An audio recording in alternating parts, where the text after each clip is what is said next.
देखिए यार कि government of India act pass कर दिया और हमने देखा कि कौन कौन से ऑब्जेक्टिव से जो सरकार का मोटिव क्या था, वो मोटिव क्या रहा सरकार को ये एक्ट पास करने के पीछे।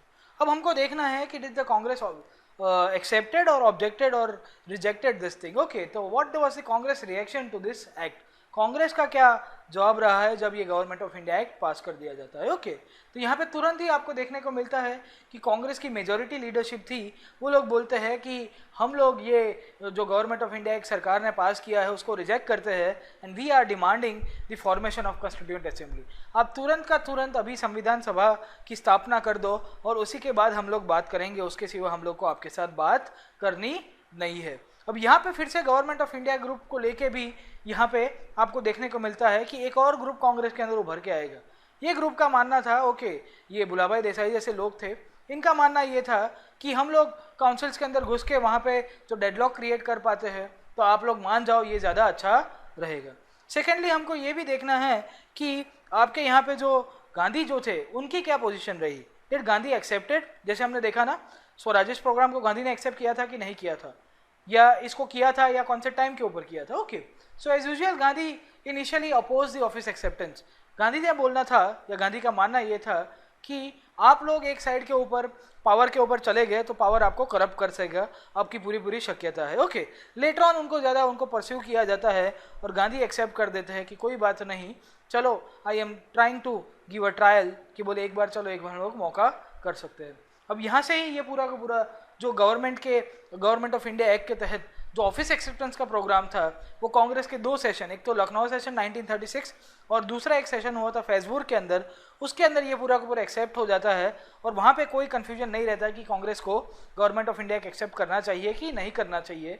Secondly, government of India act के तहत आपकी जो प्रोविंशियल असेंबलीज थी, वो प्रोविंशियल असेंबलीज के अंदर कांग्रेस को करना चाहिए, इलेक्शन कंटेस्ट करना चाहिए कि नहीं करना चाहिए, वो भी क्लियर हो चुका था। And by 1937 you will see there were elections to provincial assemblies, और वहाँ से ही कांग्रेस शुड फाइट और contest this election on the basis of a detail political and economic programme, ये चीज़ भी डिसाइड कर दी गई थी। तो पिक्चर बहुत क्लियर था कि सरकार अगर यहाँ पे गवर्नमेंट ऑफ इंडिया एक्ट के तहत प्रोविंशियल ऑटोनॉमी दे रही है और प्रोविंशियल ऑटोनॉमी के तहत बोल रही है कि यहाँ पे राज्यों के अंदर नई सरकारें बनेगी, तो कांग्रेस उसके अंदर भाग ले सकती है। 2004 का प्रीलिम्स का question, main features of government of India act.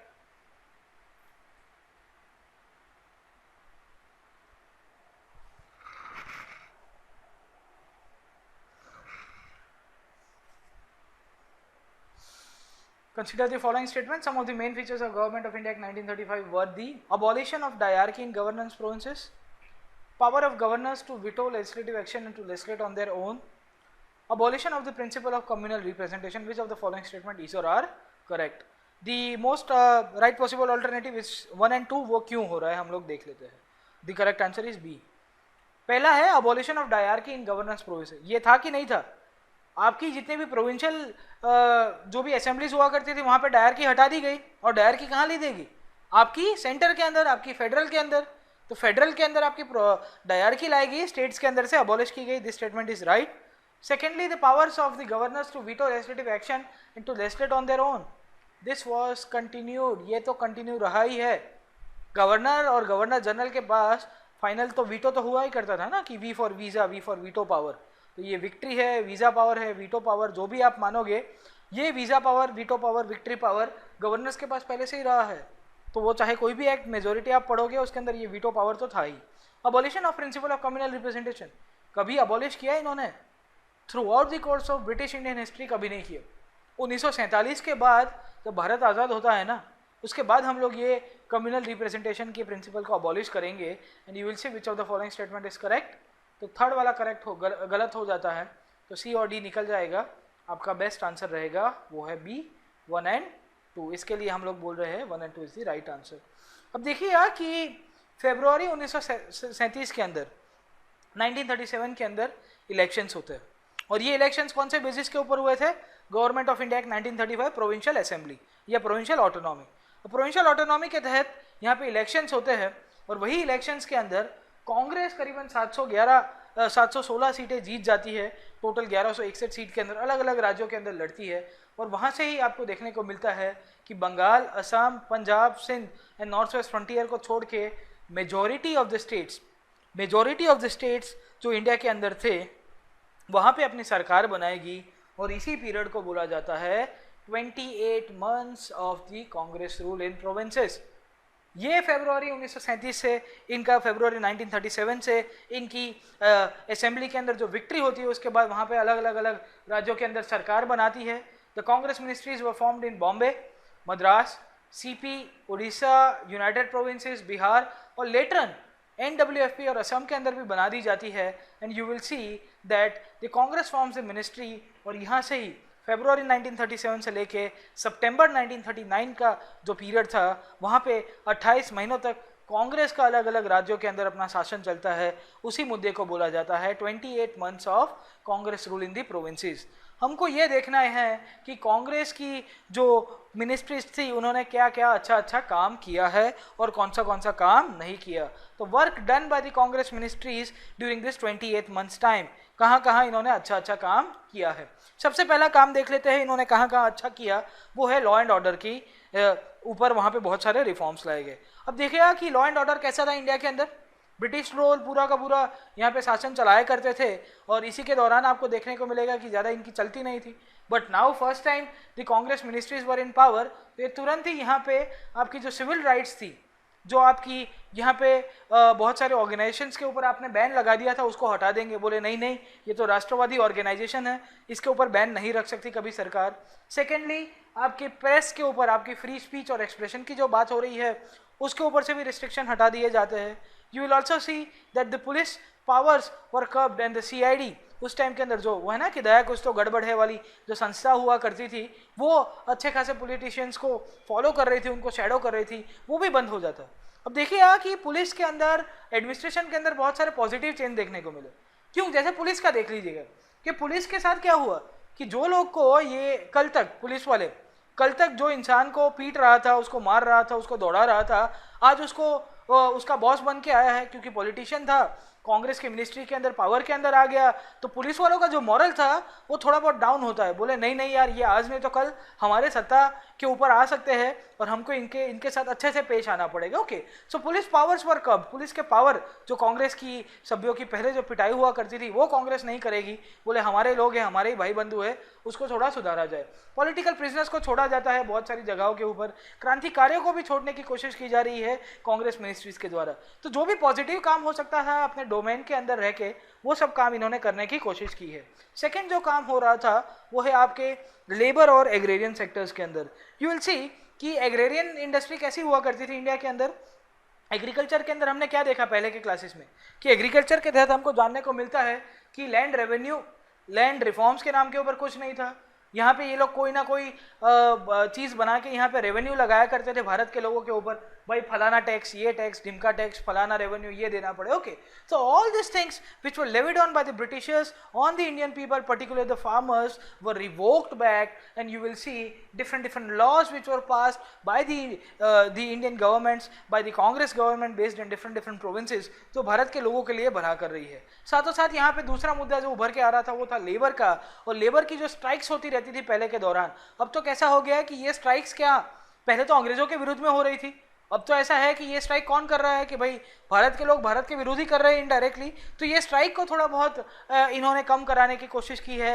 Arbitration period के अंदर चले जाओ, अगर मिल ओनर और मिल वर्कर का जो भी इश्यू है उसको भी फोकस कराने के ऊपर कोशिश की जा रही है।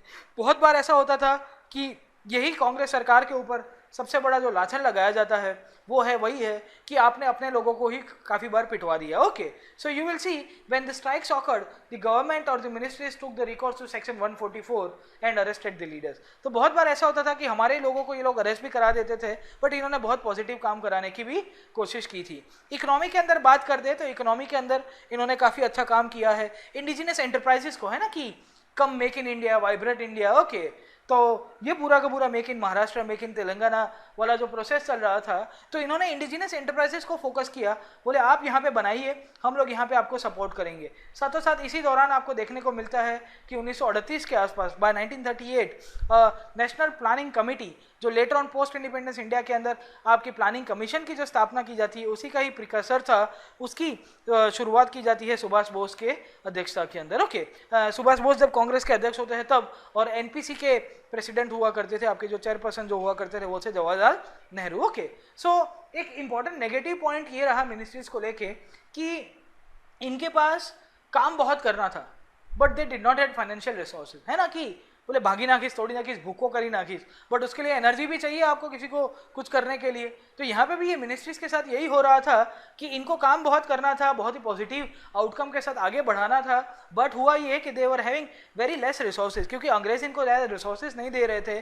जो लिस्ट हुए थे आपके प्रोविंशियल लिस्ट के अंदर भी, इनको भी ज़्यादा पावर नहीं दिए गए थे। ओके, फाइनली ये लोग सोशल रिफॉर्म, सामाजिक चीज़ों के अंदर भी बदलाव लाने की कोशिश करेंगे, और सोशल रिफॉर्म के तहत जो गांधीयन आइडियोलॉजी हम लोग को देखने को मिलती है इसके अंदर, where they try to impose prohibition, बोले भारत के अंदर आदमी ये है ना, इसके पीछे अल्कोहल के पीछे ना जाए, उसके इन्होंने पूरी की पूरी कोशिश की है। साथों साथ यहाँ पे जो आपकी टेम्पल एंट्री प्रोग्राम जो सेकेंड फेज के अंदर आपको देखने को मिलता है, जहाँ भारत की जो दलित वर्ग, जो हरिजन समुदाय था, उन लोग को थोड़ा बहुत पॉजिटिव आउटकम के साथ आगे बढ़ पाए, उन्होंने वैसा भी काम करने की कोशिश की है। साथों साथ यहाँ पे एजुकेशन के अंदर जो पहले बार भारत के अंदर लोग जितने भी थे उनको थोड़ा बहुत फ़ायदा मिल रहा था, और एजुकेशन के अंदर primary education, technical education, higher education के अंदर भी इन्होंने फोकस किया है कि भाई हमारी सरकारें बनी है तो हम लोग यहाँ पे भी फोकस कर सकते हैं। By September October 1939 you will see that the outbreak of the Second World War, as a result of the outbreak of the Second World War, the Congress ministries resigned. अब मुद्दा ये हो रहा था कि कांग्रेस मिनिस्ट्रीज ने क्यों रिजाइन कर दिया, what was the reason behind the resignation of Congress ministries। अब हुआ ये कि सितंबर 1939 से जब से सेकेंड वर्ल्ड वॉर शुरू होता है, तो ब्रिटिशियर्स ने इंडिया को पूछे बिना ही इंडिया को पार्टी बना दिया सेकेंड वर्ल्ड वॉर का, बोले ये तो हमारी तरफ से लड़ेंगे। ओके, तो हमारी कांग्रेस बोल रही है कि हम लोग इतने जिम्मेदार फोर्सेस है, हम लोग यहाँ पे सरकारें चला रहे हैं, और आपने एक भी दफ़ा हमको पूछने की कोशिश भी नहीं की, और as a mark of protest ये लोग वहाँ से रिजाइन कर देते हैं। अब हम लोग देख लेते हैं कि इन्होंने रिजाइनेशन क्यों दिया, वो तो देखा। अब इनके पॉजिटिव्स और नेगेटिव्स, किस तरह से इनकी सरकार चलती है, कौन सा अच्छा काम करती है, कौन सा थोड़ा बहुत नेगेटिव भी होगा। 28 महीने तक कांग्रेस की सरकारें रही, बहुत सारे स्टेट्स के अंदर हमने देखा, कौन सारे बॉम्बे, यूपी, सीपी, उड़ीसा जैसे प्रोविंसेस के अंदर थी, वहाँ पे कैसा काम करेगी। ओके, इम्पोर्टेंट क्या था, इम्पोर्टेंट असेसमेंट करोगे वो था कि यहाँ पे जो सोशल ट्रांसफॉर्मेशन होना चाहिए ना, वो कौन ला सकता है, वो सिर्फ भारत के लोग ही ला सकते। So Indian self government was necessary for radical social transformation, and this thing got confirm. होता है ना कि स्टैंप लग जाता है, ट्रू कॉपी का स्टैंप लग के सही सिक्का करके फोटो हो जाता है, और ये पूरा का पूरा आपकी दस्तखत रेडी हो जाता है। इसके पहले ऐसा था कि हम लोग को लगता था कि यहाँ पे सामाजिक बदलाव आ ही नहीं सकता, बट ये चीज़ हमने दरकिनार करके पूरा का पूरा चेंज कर दी है। जब कांग्रेस की सरकारें बनेगी तो हमने सोशल रिफॉर्म्स के अंदर देखा कि बहुत सारे मुद्दों के ऊपर उन्होंने अच्छा काम किया है, और ये चीज़ कन्फर्म हो गई। बोले भारत के लोग जब सरकार बनाएंगे तो डेफिनेटली यहाँ पे सामाजिक बदलाव आ सकते हैं, सोशल रिफॉर्म्स आ सकते हैं, चेंजेस डेफिनेटली आ सकते हैं। सेकेंडली ये चीज़ बहुत जायज़ कर देता है that it demonstrated that a movement could use a state power to further it ends without being coopted. इसका मतलब क्या होता है, a movement could use a state power to further it ends without being coopted. इसका मतलब ये हुआ कि एक आंदोलन राज्य की जो सत्ता है उसका उपयोग करके अपने जितने भी सिद्धांत थे उसका पूरे का पूरा दायरा बना के रखेगा, पर राज्य के साथ कभी मिलेगा नहीं। कांग्रेस मिनिस्ट्रीज ने क्या किया, 28 महीनों तक जब शासन चलता रहता है तो राज्य के साथ कभी मिले, did they try to go hand in hand with the Britishers, बोले नहीं। ज़्यादातर केसेस के अंदर आपको देखने को मिलता है कि उनकी आइडियोलॉजी बहुत ही एक स्ट्रेट लाइन की तरह चल रही थी। वो स्ट्रेट लाइन यही थी कि यहाँ कुछ भी हो जाए हमको भारत के लोगों के लिए अच्छा काम करना है, और इसने ये चीज़ दिखा दी है। बोले कांग्रेस एक आंदोलन की तरह था, अ movement could use state power, बोले एक आंदोलन राज्य की सत्ता का उपयोग कर सकता है और अपने जितने एंड से उसका जो भी मेन गोल होगा, एंड गोल होगा, उसको फुलफिल भी कर सकता है विदाउट बीइंग कोऑप्टेड। बोले सरकार के साथ एक थाली में खाऊंगा नहीं, उसके साथ हमने खाना पकाया है बट मैं खाऊंगा नहीं, क्यों खाना उसमें से मुझे बहुत सारे लोगों को, भारत के जो गरीब लोग हैं उनको देना था। ओके, थर्डली यहाँ पे आपको ये भी देखने को मिलता है कि जो अंग्रेजों ने एक मिथ बना के रखा था, बोले है ना कि हमको क्या बोलते थे, व्हाइट मैन्स बर्डन, बोले आप तो गोरे लोगों के बोझ हो, बोले हम आपको सुधारने आए हैं और आप कभी यहाँ पे सत्ता लो ही नहीं सकते, क्योंकि हमने आपको सिखाया डेमोक्रेसी क्या है, प्रतिनिधित्व क्या है, what is representation, what is liberty, equality. So ये जो मिथ इन्होंने बना के रख दिया, बट फाइनली 20 और इन्होंने बताया कि आप कभी राज नहीं कर सकते, यू कैन नॉट रूल, बोले रूल करने के लिए तो हम हमारे पास कोरी चमड़ी है भाई साहब। But now you will see that the myth which was being propagated by the Britishers since the early time got broken। बोले क्या Indians were not fit to rule, बोले क्या 28 महीनों तक सरकार चलाई है और डंके की चोट के ऊपर सरकार चलाई भाई साहब, और इतनी बढ़िया तरह से सरकार चलाई है और खुद के दम के ऊपर रिजाइन किया है। क्यों? क्योंकि आइडियोलॉजिकल डिफरेंसेस सरकार ब्रिटिश गवर्नमेंट और कांग्रेस मिनिस्ट्रीज के बीच में आ गए थे। क्यों? क्योंकि कांग्रेस ने ब्रिटिश गवर्नमेंट ने कांग्रेस को बिना पूछे ही इंडिया को सेकेंड वर्ल्ड वॉर के अंदर पार्टी बना दिया, and they took a stand. तो ये जो मिथ था, बोले इतने 28 महीनों तक सरकार कैसे चला पाई, इतनी बढ़िया चलाई है और भारत के लोगों का बहुत ही अच्छा करने की कोशिश की इन्होंने। एक सबसे फंडामेंटल चीज वही मैंने आपको बताया, that they did very good work with minimum financial resources.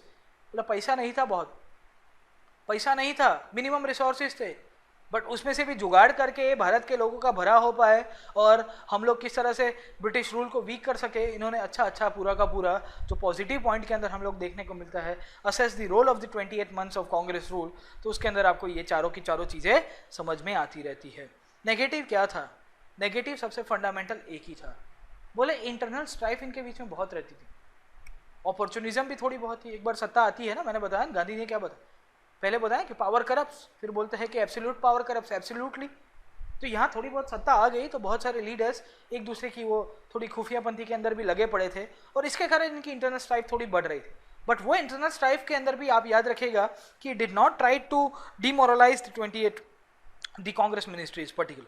होता है ना कि टेलीफोन होता है घर के अंदर तो रॉन्ग नंबर तो लगेगा, कभी कभी बर्तन होते तो कभी कभी खन खन खन खन आवाज आ जाती है, एक थाली गिर गई, चमचा गिर गया, तो ये थोड़ी बड़ी बात है। ओके, तो नेगेटिव के अंदर आप एक आध चीज लिख सकते हो, वो पॉजिटिव यहाँ पे 4-5 चीजें मिलती रहती है। एक और प्रश्न यहाँ से यूपीएससी ने पूछा है 2005 के अंदर, देख लेते हैं। Which of the following provinces was a Congress ministry not form under the act of 1935?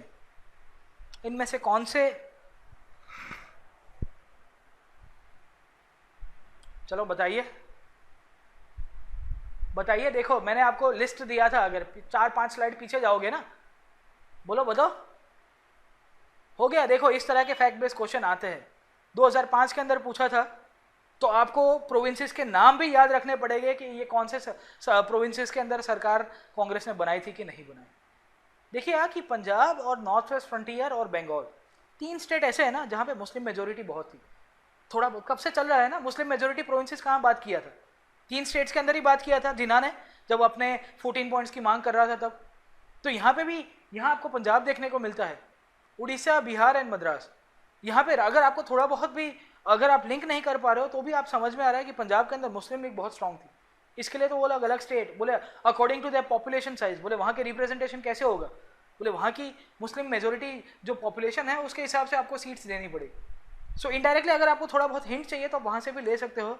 The right answer is Punjab. Okay, Bihar, Orissa और मद्रास के अंदर इन्होंने अपनी सरकारें बना दी थी।